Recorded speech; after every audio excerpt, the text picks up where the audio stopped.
성가대 감사합니다. 우리 옆사람 뒷사람 앞사람 인사합니다. 오늘 말씀이 당신의 말씀이 되기를 원합니다. 인사합니다.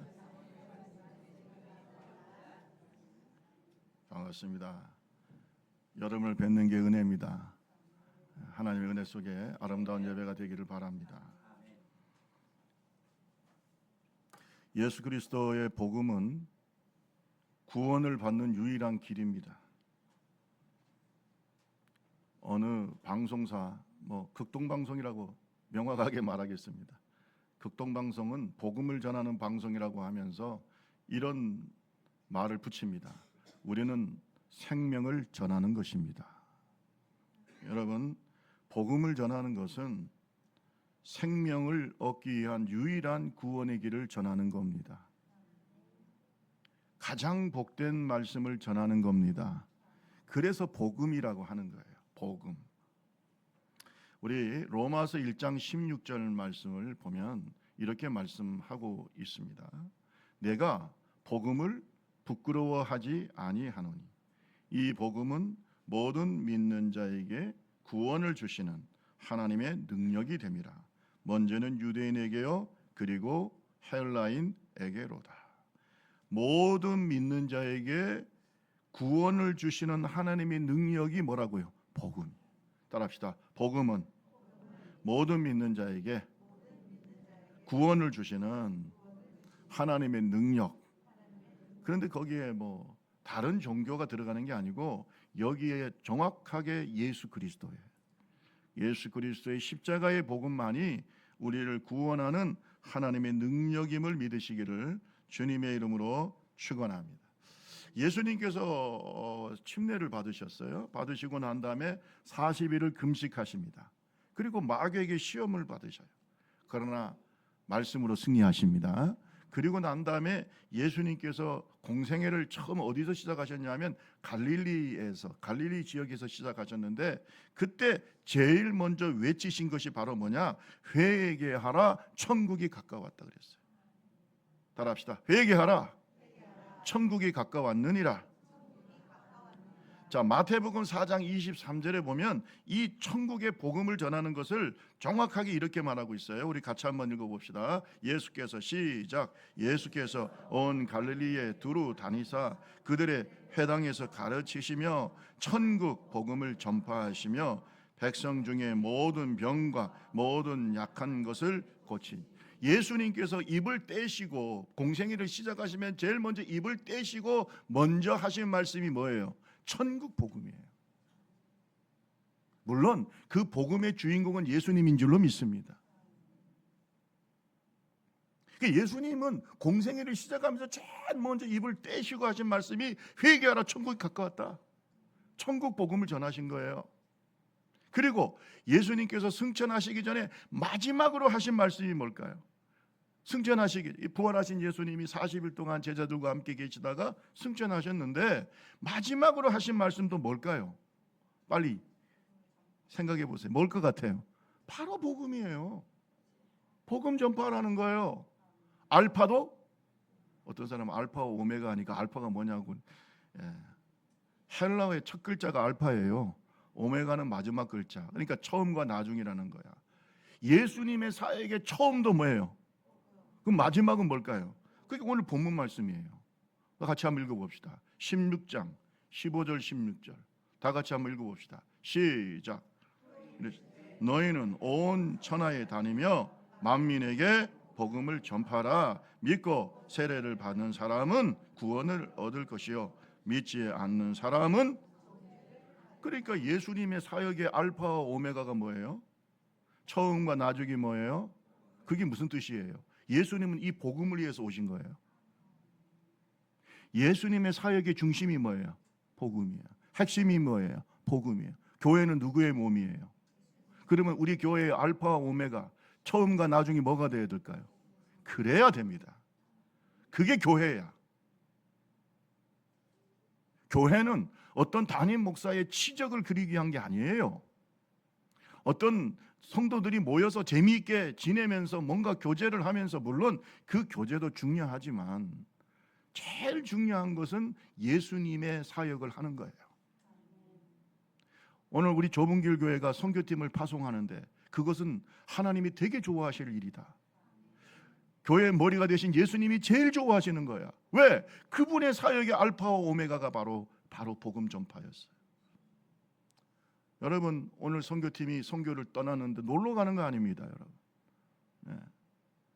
정말 기도도 많이 준비하고 계셨고, 네. 특히 저는 계속해서 말씀을 전해야 되기 때문에 긴장이 끊어지지가 않아요. 무엇 하러 갈까요? 복음을 전하러 갑니다. 우리 좁은 길 교회가 복음 전하는 교회가 되기를 주님의 이름으로 축원합니다. 그래야 교회가 건강하고 우리의 인생도, 여러분 잘 들어보세요. 여러분의 인생도 복 받으세요. 자녀 잘 되고, 여러분 이걸 가지고 또 어떤 분들은 또 하늘의 목만 생각 그렇지 않아요. 여러분 영혼이 잘 되기 바랍니다. 그와 같이 범사도 잘 되기 바랍니다. 건강하기 바랍니다. 자손도 잘 되기 바랍니다. 여러분 그게 하나님이 주시는 perfect blessing, 온전한 축복이에요. 그게 하나님이 복 주시는 하나님이에요. 그런데 우리가 예수 안 믿는 사람하고 예수 믿는 사람의 차이가 뭐냐면 그 축복은 도구적인 복이라는 거야. 목적이 아니야. 따라합시다. 도구적인 축복. 무엇을 위한 도구일까요? 예수님의 시작이 알파와 오메가 뭐라고요? 복음이라니까요. 우리 옆 사람하고 얘기하세요. 복음 전하기 위해서 복 받으시기 바랍니다. 시작. 여러분에게 여러분이 평생 후회 없이 살 수 있는 딱 한 가지 방법을 말씀드리면, 여러분 복음을 위해 사세요. 그러면 여러분 눈 감을 때 후회하지 않습니다. 저는 그렇게 살려고 그래요. 그렇게 살 거예요. 그렇게 살았지만 또 앞으로도 그렇게 살 거고, 죽을 때까지 복음 전하다가 죽는 거지 뭐. 아니 자식들한테 그 많은 물질을 또 물려주면 뭐합니까? 여러분 싸워요. 돈 없으면 싸워요, 안 싸워? 돈 없으면 서로 불쌍해. 아이고, 우리가 부모 잘못 만나가지고 우리가 가진 것도 없고 우리끼리 잘 살자. 우리 하임이가 은혜 받습니다. 그러니까 돈 없으면요 형제들이 더 친해져요. 왜냐하면 위기를 느끼거든. 아이고 우리는 돈도 없는데 우리 형제들끼리 더 친하게 살아야 될 거 아니야? 우리가 부모를 잘못 만났어. 그렇게 욕을 할지언정 이게 자녀들은 하나가 돼야. 그런데 재산 많이 남겨줘봐. 오빠, 왜 오빠가 다 가져가? 장남이면 다야? 여러분 싸웁니다. 복음을 위해 사세요. 제가 좋은 말씀을 말씀드릴 테니까 그냥 그게 지혜야. 하늘나라에 쌓아요. 복음을 위해 살면 하나님께서 여러분 자녀들을 어떻게 해요? 책임져줘요. 믿음의 명문 가정들 되길 바랍니다. 무엇을 먹을까, 무엇을 마실까, 무엇을 입을까. 여러분 솔로몬 왕은 세상에서 가장 부귀 영화를 누렸던 왕인데 전도서를 읽어보세요. 다 그 모든 것이 뭐예요? 따라합시다. 헛되고 모든 것이 뭐라고요? 그게 결론이에요. 그러니까 복음을 위해서 합시다. 복음을 위해서 살아요. 그렇다고 여러분 가난하게 살라는 것도 아니고 건강하게 살지 말라는 게 아니에요. 자녀들도 다 그런데 그게 도구적이야 하나님이 좋아해요.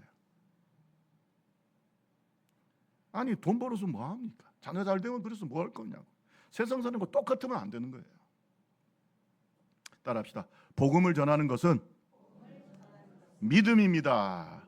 복음을 전하는 게 뭐라고요? 믿음이에요. 믿음의 사람이 복음을 전해요. 믿음의 사람이 선교도 가요. 믿음의 사람은 선교를 위해서 후원도 해요. 믿음이 있는 교회가 선교해요.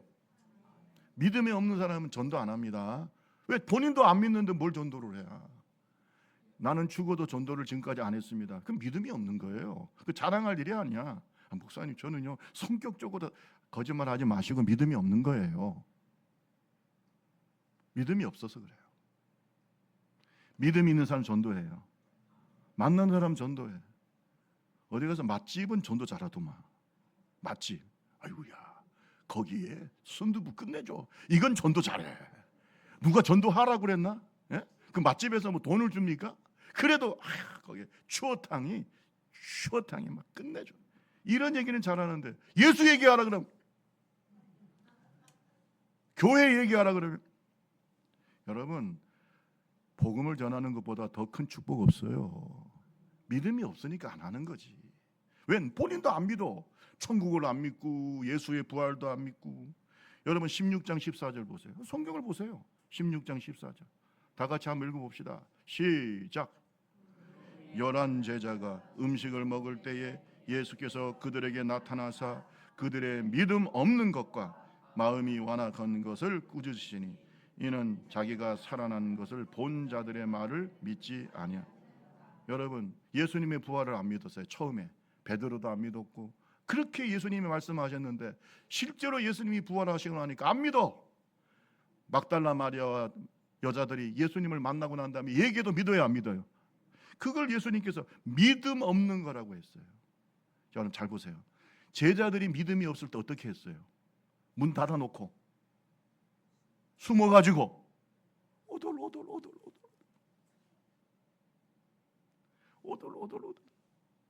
밖에 나가서 문 전도를 해야 죽을까봐. 그런데 오순절날 성령 충만 받고 난 다음에 어떻게 했어요? 믿음이 있어야 전도하는 거예요. 선교하는 거예요. 그 예수님께서 그 믿음 없는 것을 꾸짖었다니까. 옆 사람하고 얘기하세요. 믿음이 없으면 꾸지람 받습니다. 시작. 성격이 소심해가지고 안전한 그런 사람 치고 맛집 얘기하는 사람 내가 본 적이 없어요. 어디 가서 맛집은 그냥. 여러분 전도합시다. 전도해요. 여러분 부활을 믿지 못하고 부활의 복음을 믿지 않는 사람은 절대 구원받을 수가 없어요. 베드로전서 1장 8절 9절에 보면 예수를 너희가 보지 못하였으나 사랑하는도다. 이제도 보지 못하나 믿고 말할 수 없는 영광스러운 즐거움으로 기뻐하니. 9절 말씀을 다 같이 읽어볼까요? 시작. 믿음의 결국 곧 영혼의 구원을 받은. 믿음이 있어야 뭘 받아요? 그 믿음이 뭐냐? 부활을 믿는 믿음이에요. 부활의 복음을 믿는 믿음이에요. 여러분 부활을 믿는 것은 이성을 초월한 거예요. 사람이 죽었는데 어떻게 부활을 해? 이건 의학적으로나 과학적으로 도저히 이해가 되지 않아. 그러나 하나님의 능력을 믿기 때문에 믿는 거예요. 여러분 선교하는 교회, 복음을 전하는 교회는 믿음이 있는 교회입니다. 선교는 믿음의 증거입니다. 왜? 부활의 생명은 바로 부활의 생명은 복음 속에 있어요. 믿으시면 아멘. 영혼을 살리는 그 부활을 믿는 믿음이 바로 복음 속에 있어요. 그 복음을 전할 때 그 복음을 통해서 그들의 영혼이 살아나고 나중에 부활의 자녀가 될 줄로 믿습니다. 그렇기 때문에 복음을 전하는 것이 믿음이라는 거예요. 복음이 뭡니까? 부활의 신앙입니다. 고린도전서 15장 3절에서 6절 말씀에 내가 받은 것을 먼저 너에게 전하였노니 이는 성경대로 그리스도께서 우리 죄를 위하여 죽으시고 장사 지낸 바 되셨다가 성경대로 사흘 만에 다시 살아났어요. 그러니까 복음이 바로 부활의 복음이다. 예수님이 돌아가셨다, 우리를 위해 돌아가셔서 끝나는 건 복음이 50%밖에 전파 안 되는 거예요. 진짜 완전한 복음은 뭐예요? 3일 만에 다시 살아나셨다는 게 바로 부활의 복음이 들어가야 되는 거예요. 이동원 목사님 지구촌교회 지금 은퇴하셨지만 그분이 자기 경험을 얘기한 적이 있습니다. 본인이 이제 캠퍼스 다니면서 이제 열심히 복음을 전했어요. 그런데 이제 어떤 학생을 만났는데 그 학생이 이 이동원 목사님한테 이렇게 말했답니다. 목사님, 저는 예수님이 정말 그 좋으신 분이 우리를 위해서 돌아가셨다는 걸 믿겠습니다. 그건 믿을 수 있어요. 역사적인 사실이니까. 그런데 예수님이 3일 만에 부활했다. 이게 무슨 말이 되는 소리입니까? 죽은 사람이 어떻게 살아납니까? 그러니까 목사님, 그 부활만 전하지 마세요. 뭘 전하지 말라고? 부활만 전하지 말고 예수님이 우리를 위해서 돌아가셨다. 요까지만 딱 전하시면 자기가 믿겠다는 거예요. 왜 말도 안 되는 부활을 얘기하십니까? 부활을 믿을 수 있습니까? 저는 못 믿겠어요. 그러니까 예수님이 우리를 위해서 십자가에서 돌아가셨다. 그건 사실이니까 그까지만 믿을게요.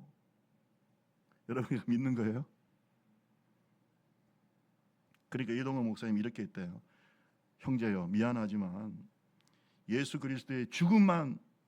믿고 있는 사람은 아직도 그리스도인이 아닙니다.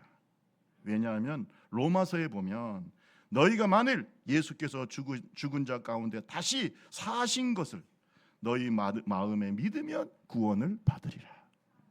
따라합시다. 예수님의 부활을 믿어야 구원받는 믿음이다. 믿으시면 아멘. 지금도 안 믿어. 교회 다니는 어떤 사람들은 안 믿어. 그냥 교회 다니는 게 좋아서 다니는 거지. 여러분 그 사람은 전도할까요? 안 합니다. 왜? 복음은 부활을 전하기 때문에. 옆 사람하고 한번 물어보세요. 솔직히 강조해야 돼. 솔직히 부활을 믿습니까? 시작.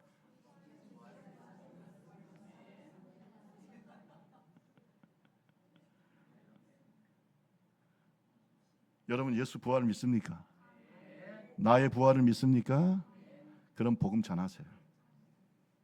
왜? 그것만이 그 사람이 구원받는 유일한 길이에요. 믿음이 있는 사람이 선교하고 믿음이 있는 사람이 전도하고 믿음이 있는 교회가 선교하다. 오늘 이 말씀을 꼭 기억하시기를 주님의 이름으로 축원합니다. 복음을 전하는 것은 순종이에요. 뭐라고요? 순종이야. 왜? 예수님께서 승천하시기 전에 마지막으로 제자들에게 강조하시고 명령하신 것이 바로 오늘 복음을 전하라는 말씀이에요. 우리 다 같이 다시 한번 16장 15절 16절 다시 한번 읽습니다. 시작. 또 너희는 온 천하에다 만민에게 복음을 전파하라. 믿고 세례를 받는 사람은 구원을 얻을 것이요 믿지 않는 사람은 정죄를 받아. 제가 자꾸 읽으라는 것은 강조죠. 여러분 온 천하에 다니며 만민에게 뭘 전해라? 그게 여러분 복음을 전해 줄래요? 복음을 전했으면 좋겠어요? 권유가 아니고 뭐예요? 명령이에요. 복음을 전해. 그러면 주님의 제자된 우리, 교회인 우리가 어떻게 해야 돼요? 순종해야잖아요. 순종해야죠. 지금 여러분과 우리가 한 팀이 되어서 선교팀은 가고 여러분은 보내고 하는 것은요, 지금 순종하는 거예요. 뭐에 순종하는 거예요? 주님의 명령에 순종하는 거예요. 온 천하 만민에게, 어느 한 사람이 한 민족이 아니라 만민에게 복음을 전파하는 것은 바로 주님의 명령에 순종하는 거예요. 믿고 세례를 받으면 구원을 받을 것이요 믿지 않는 사람은 정죄를 받을 것이다.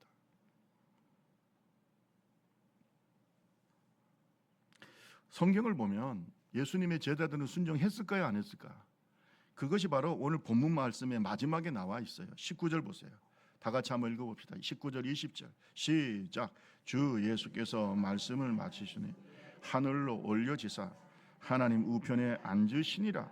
제자들이 나가 두루 전파할세. 주께서 함께 역사하사 그 따르는 표적으로 말씀을 확실히 증언하시. 보세요. 제자들 순종해야 안 해요? 했지요. 우리는 어떻게 해야 돼요? 나가야죠. 순종해야죠. 순종해야죠. 내가 가지 않으면 보내야 됩니다. 내가 선교사가 안 되면 선교사를 후원해야 돼요. 동의하십니까? 가야 돼요. 이래야 여러분과 제 인생이 하나님 앞에 생명력이 넘쳐요. 복음의 생명력이 넘쳐. 살맛나 행복해. 따라합시다. 복음을 전하면, 선교하면 행복해. 지금 선교 나가시는 분들 얼굴 보세요. 행복해. 조금 긴장은 하고 있어요 지금 얼굴이. 그러나 행복해. 왜? 누구의 말씀에 순종하니까? 주님의 말씀. 우리 교회가 지금 다 행복하잖아. 행복하잖아. 여러분 보니까 행복한 것 같아요. 왜? 지금 선교팀을 어떻게 해요? 보내잖아요. 여러분 순종하는 영혼이 행복한 거예요. 순종해요. 그런데 어떤 사람은 하나님과 싸워. 불순종하면서 자꾸 하나님 성령의 역사를 거스리고 싸우고. 행복할까요? 목사님, 선교가 돈이 많이 들기 때문에 우리 교회는 선교 안 합니다. 만약에 그런 교회가 있다면 죄송합니다. 문 닫으세요. 교회 의미가 없어요. 교회가 무슨 의미가 있어요? 네? 영혼을 구원하지도 못하고 하나님 말씀에 순종하지도 않고 무슨 예수님의 제자들이 순종도 안 하고 문 닫아야지. 그렇잖아요. 교회가 왜 세워져야 돼? 그래서 제가 이렇게 말씀드리는 거는 그런 교회가 있다 없다? 없다. 아멘. 다 마음속으로는 선교하고 싶어. 우리 좁은길 교회가 말씀에 순종합시다. 그런 교회가 돼야죠. 돈으로 하는 게 아니에요. 마음이 문제야. 이번에도 선교 나간다고 하니까 얼마나 주변에서 기도해 주시고. 이게 좀 자랑 좀 해야지. 우리 학생들도 목사님 선교 가시는데 선교비 보냈더라니까. 우리 학생들이, 신학교 학생들이. 내가 뭐 보내라고 했나? 본인들이 기도하면서 목사님 가시는데 커피값이라도 하세요. 아멘 좀 해봐. 여러분 돈 내라는 거 아닙니다. 저는 그걸 느끼는 거야. 내가 무슨 그거 뭐 하라고 했나? 근데 자기들이 감동을 받는 거예요. 왜? 누구의 일을 하니까? 순종하니까. 이제 한 명 한 명 또 선교 간다 그러면 또 가만히 있을 수가 없네. 이것도 좀. 예. 여러분 순종하면 하나님 역사합니다. 순종하면 하나님 역사해요. 우리 좁은 교회 순종해 보세요. 하나님이 복음을 전하는데, 말씀 전하는데, 선교하는데 순종하면 하나님이 막 역사하십니다. 막 역사하셔요. 여러분 안디옥 교회가 바나바와 바울이 된 사울을 선교사로 파송할 때 그게 어떻게 해서 보내게 된 겁니까? 여러분 사도행전 13장 1절에서 3절에 보면 안디옥 교회 선지자들과 교사들이 있었는데 누구냐? 바나바, 시몬, 고레네 사람 루기오, 또 뭐 헤롯의 젖동생 마나엔, 사울 이런 사람이 지도자였어요. 뭐 모여서 기도하는데 누가 명령하십니까? 성령이 명령하시는 거예요. 금식하며 기도하는데 성령께서 말씀하시기를 내가 불러 시키는 일을 위하여 바나바와 사울을 따로 세워라. 그때 이 주님의 종들이 기도하면서 금식하면서 이 사람 바나바와 사울, 나중에 바울이 되죠. 이 바나바와 바울에게 어떻게 했어요? 안수하면서 선교사로 파송합니다. 그것은 뭐냐? 하나님의 성령의 인도함에 대한 뭐예요? 순종이에요. 순종합시다. 여러분 내 영혼이 행복해. 여러분 교회를 다니면서 잘 들으세요. 교회를 다니면서도 마음이 괴롭고 우울하고 불행하고 순종 안 하니까 그래요. 지금 순종하시라고요. 순종하세요. 그게 뭔지 뭐 전도하라면 전도하고 뭐 헌신하라면 헌신하고. 아멘. 여러분 하나님과 싸우지 마세요. 하나님과 싸우면서 성령과 싸우면서 무슨 은혜가 있고 성령과 싸우면서 무슨 축복이 있겠습니까? 괴로움만 더해요. 순종합시다. 우리 옆 사람하고 얘기했어요. 순종하면 축복받습니다. 시작. 하나님하고 싸워가지고 여러분 무슨 득이 있겠어요? 싸우는 것은 누구하고 싸워야 돼? 마귀하고 내 속에 있는 악한 본성과 싸워야지 왜 성령과 싸웁니까? 그런데 안디옥 교회는 성령이 시키는 대로 바나바와 사울을, 거기에 뭐 돈이 얼마나 있는지 뭐 헌금이 얼마나 모여 있는 그런 말이 전혀 없어요. 돈이 중요하지 않아. 마음이 중요한 거지. 할렐루야. 물질은 누가 주실까요? 필요하면 하나님이 주시는 거지.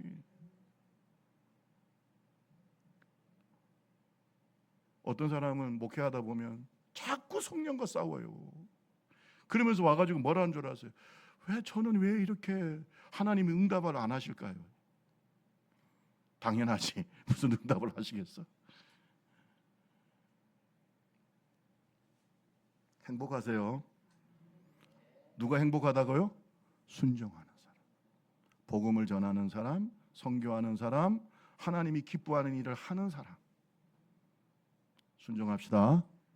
이번에는 이제 필리핀 선교팀이 가는데 다음에는 미얀마 선교팀이 갈 수 있어요.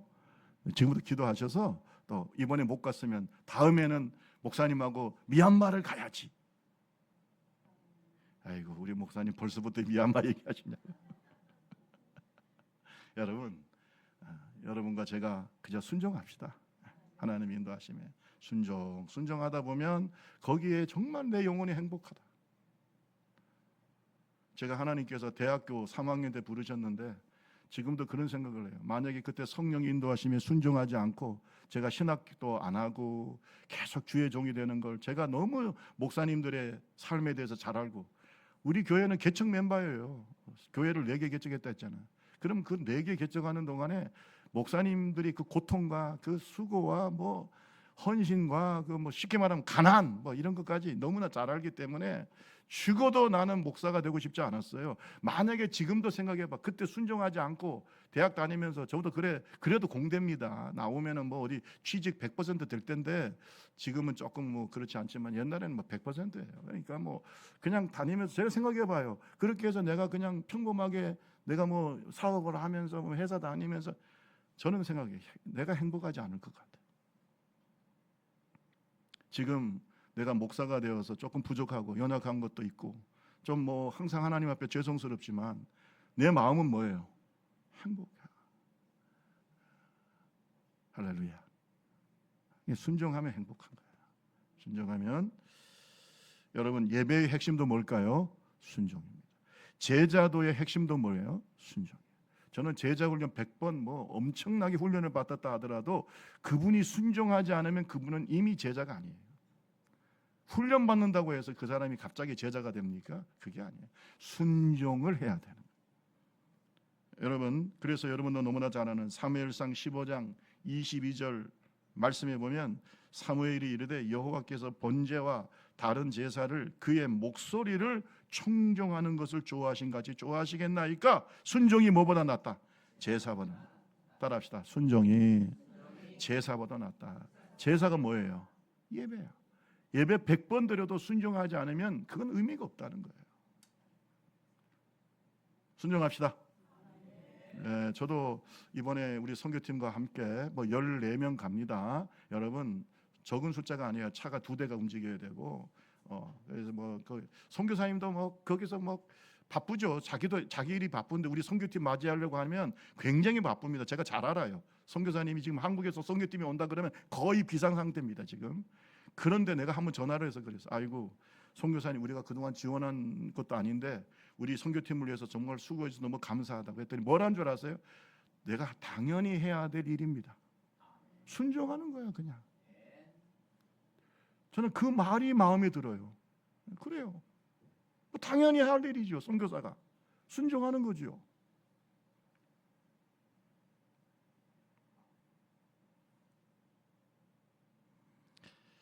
디모데후서 4장 1절과 2절 말씀에 보면 바울 사도가 디모데, 그의 제자이면서 영적인 아들인 디모데에게 이렇게 말합니다.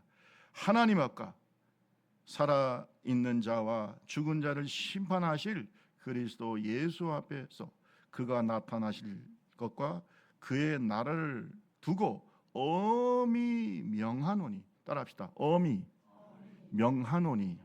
자, 2절 말씀 다 같이 읽습니다. 시작. 너는 말씀을 전파하라. 때를 얻든지 못 얻든지 항상. 아멘. 뭘 전파하라는 거예요? 말씀, 복음을 전파해. 때를 얻든지 못 얻든지. 엄히 명한다는 말은 엄숙하게 말한다는 뜻이에요. 왜? 이게 누구의 명령이니까? 주님의 명령. 여러분, 순종합시다. 바빠요. 그래, 바빠. 목사님, 저는 정말 돈이 없어요. 그래. 그러나 그게 중요하지 않아. 순종하면 역사가 나타나는 거예요. 순종하면. 오늘 저와 여러분의 순종이 하나님께 기쁨이 될 줄로 믿습니다. 우리 교회의 순종이 우리 교회를 활성화시키고 새롭게 하고 하나님의 축복을 누리는 놀라운 길이 될 줄로 믿습니다. 무디 목사님이 결심을 했대요. 여러분 너무나 잘 알잖아요. 19세기 위대한 미국의 부흥 강사였던 이 무디 목사님이 결심을 했는데 뭐라고 결심했느냐면 하루에 1명씩 전도하겠다고 결심했대요. 내가 하루에 1명씩 꼭 전도하겠다.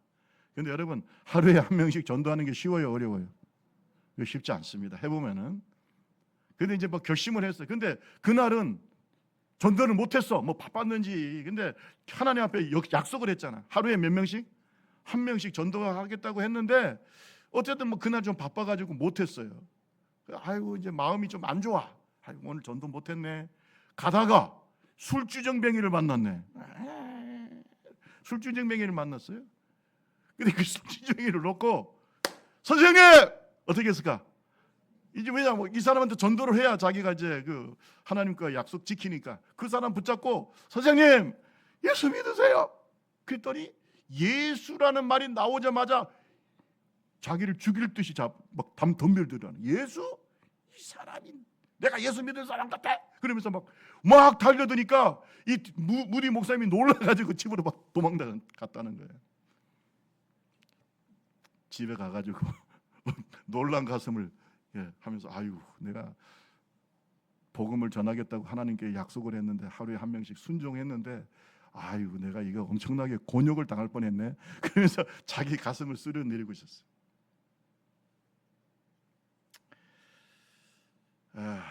그런데 3개월이 지났습니다. 몇 개월? 3개월. 갑자기 자기 집에 누가 문을 두드리라는 거예요. 그래서 문을 딱 열어봤더니 자기를 그렇게 혼낸 술주정뱅이가 딱 서 있더라는 거예요. 놀랐을까 안 놀랐을까? 이 사람은 내 집을 어떻게 알고 또 쳐들어. 놀라가지고 왜 왔어요? 그랬더니 이분이 하는 말이 내가 선생님을 보고 예수를 믿으라고 하는 소리 듣고 내가 그때 화가 나가지고 막 과음을 지르면서 당신을 혼냈는데 잠이 안 온대요. 그것 때문에 가슴이 이게 마음에 걸려가지고 잠이 안 오더라는 거예요. 계속 이것이 너무너무 자기가 잘못한 것 같더라는 거예요. 그래서 자기 마음의 짐을 덜기 위해서 어떻게 했어? 자기 마음이 너무 힘드니까 찾아온 거예요. 할렐루야. 디엔 목사님이 무디 목사님이 다 기도해 주셨어요. 거기에서 그 사람 구원받았어. 믿으시면 아멘. 하나님의 역사는 이렇게 나타나요. 우리가 지금 가는 순종도 글쎄 뭐 가슴은 어떤 일이 있을지 모르지만 우리가 순종하면 하나님의 역사 나타난다. 순종합시다. 여러분 성령 인도하실 때 순종하는 하나님의 종들이 되기를 주님의 이름으로 축원합니다. 눈물을 흘리며 씨를 뿌리는 자는 기쁨으로 거두리로다. 울며 씨를 뿌리러 나가는 자는 정녕 기쁨으로 그 단을 가지고 돌아오리라. 오늘 저와 여러분 때를 얻든지 못 얻든지 우리 전도팀 요새 2주에 한 번씩 계속 전도합니다. 여러분 울며 씨를 뿌리면 기쁨으로 타는 거다. 이번 선교팀도 나갑니다. 우리 교회는 또 보냅니다. 여러분 이거 아무것도 아닌 것 같아도 씨를 뿌리면 하나님 거두게 하신다는 이 놀라운 영적인 원리를 경험하는 저와 여러분 되시기를 주님의 이름으로 축원합니다. 여러분 복음을 전하면 잘 들으세요. 복음을 전하면 하나님이 임재하세요. 따라합시다. 복음을 전하면 하나님께서 함께 하신다. 여러분요 이것보다 더 큰 축복이 어디 있어요? 복음을 전하는 자에게 하나님이 함께 하신다니까요. 목사님 저는 지금까지 예수 믿는데요 한 번도 하나님 나와 함께 하신 건 모르겠어요. 지금부터 제가 말씀을 드릴게요. 지금부터 순종해서 어떻게 해야 돼? 한 사람 뭐 하루에 한 사람이 아니더라도 기도하는 가운데 계속 복음을 한번 전해보세요. 하나님 그 사람과 함께 있어요. 하나님의 능력이 임해요. 하나님의 표적이 나타나요. 하나님이 함께하는 증거가 나타나. 여러분 이렇게 예수 믿는 거 하고 그냥 하나님이 계신지 안 계시는지 그냥 앉아서 맨날 구경하듯이 교회 다니는 같을까요? 다릅니다. 우리 다 같이 16장 17절 18절 다 같이 한번 읽어봅시다. 믿는 자들에게는 시작. 믿는 자들 이런 표적이 따르리니 곧 그들이 내 이름으로 귀신을 쫓아내며 새 방언을 말하며 뱀을 집어 올리며 무슨 독을 마실지라도 해를 받지 아니하며 병든 사람에게 손을 얹으면 나으리라. 할렐루야. 이런 표적이 따른다. 기적이 따른다. 내가 복음을 전하면 내 이름으로 귀신이 떠나갈 것이고 예수의 이름으로 귀신이 떠날 것이고 새 방언을 말할 것이고 뱀을 집어 올릴 것이고 무슨 독을 마실지라도 해를 받지 않을 것이고 병든 자에게 손을 얹은 즉 나으리. 이런 기적이 나타난다는 거예요. 이번에 우리 선교팀에게 이런 기적이 나타날 줄로 믿습니다. 기도해 주세요. 한국에서는 안 나타나는데 선교지에서 나타날 때가 많아요. 왜냐하면 우리 한국은 이미 복음이 많이 전파됐기 때문에 좀 솔직히 갈급한 심령들이 별로 없어. 그런데 그런 데는 가면은 귀신의 역사도 있고 막 선교진이 영적 전쟁이기 때문에 거기에는 놀라운 표적들이 나타납니다. 제가 베트남에서 막 기도를 하고 전도를 하고 기도를 했어요. 선교사님이 통역을 하고 끝나고 난 다음에 제가 앉아가지고 선교사님하고 식사를 하는데 한 60대 중반쯤 되는 자매님 한 분이 오더니 목사님 아니 우리 지금 식사하는데 와가지고 목사님 드릴 말씀이 있어요. 베트남 분인데 아유 왜 뭐냐고 해요. 목사님이 복음을 전하고 기도하는데 내 머리 지금까지 아프고 힘들었는데 질병이 떠나가 버렸다는. 성경에 나와 있잖아요. 병든 자에게 손을 얹은지요. 여러분 성경이 거짓말합니까? 이번에 선교팀이에요. 우리 권사님들이 갔어요. 기도의 용사들. 별로 기도의 용사라고 생각 안 하시는 것 같은데 하면서 그랬죠. 이 기도의 용사들이 가는데 이번에는 하나님 역사를 기대합니다. 하나님이 사모님도 가시고 우리 물론 우리 젊은 분들도 열심히 하시지만 특별히 이제 기도로 아주 오랫동안 쌓여 있는 그 영적인 파워가 딱딱 나타날 거라.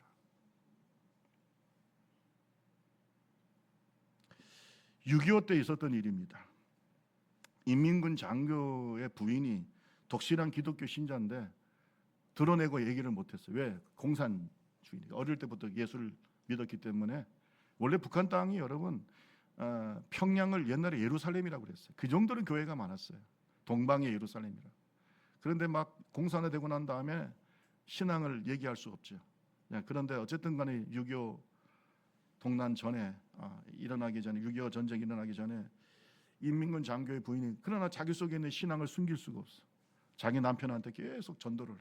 그러나 이 사람이 이미 공산주의자야. 아무리 전해도 들어야 안 들어요? 안 들어. 그래서 이 남편을 위해서 눈물로 기도하는데 남편을 위해서 해줄 수 있는 건 이거밖에 없다. 그래서 남편이 잠들었을 때 손을 잡고 찬송을 불렀대요. 내 주를 가까이 하게 함은 십자가 짐 같은 고생이나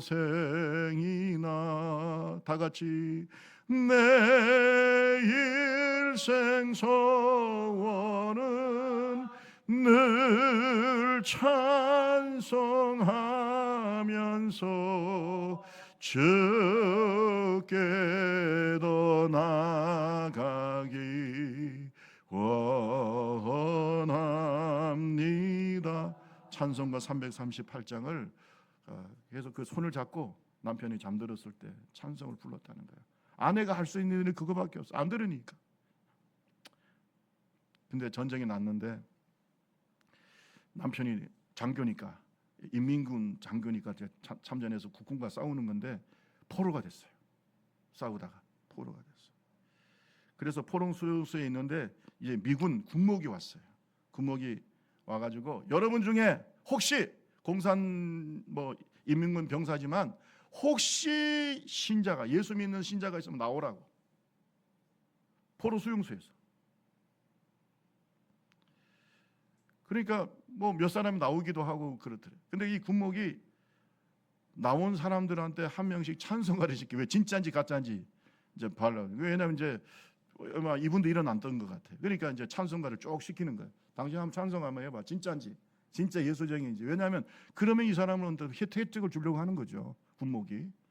그런데 다른 사람들은 찬송도 부르고 하는데 이제 이 인민군 장교 딱 자기 차례가 된 거예요.